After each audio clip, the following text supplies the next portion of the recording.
AI is certainly a great opportunity for Europe and for innovation, but at the same time poses certain risks. Those risks were primarily identified around safety, around discrimination, around privacy. As we thought through the process, we realized indeed that there was certainly the need to foresee additional regulation in the space, other legal frameworks in the ecosystem that would in any case apply.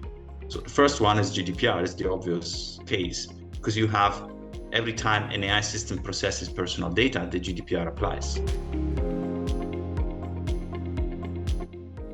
I think it's important that we have this playbook that AI Act is, because it complements our own practices and actually enables us to have a structure or how we deploy and use AI for both our customers and our partners and ourselves, essentially in our operations.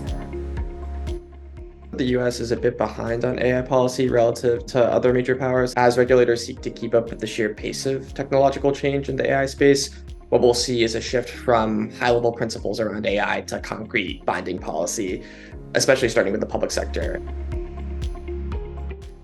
In Asia, they're taking a very different approach. India, for example, has come out with statements saying that they're not planning any real AI regulation, that they're planning to just extend their existing laws and regulations and apply it to AI where necessary.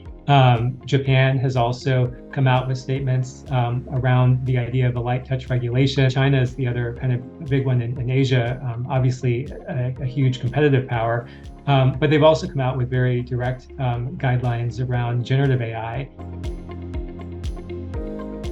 There are already some policy in place, at least in Brazil, Mexico, and Chile, but usually this is not de facto legislation. However, things seem to be about to change in Brazil and in Mexico, as we can see a number of bills being introduced in both parliaments, in the parliaments of both countries.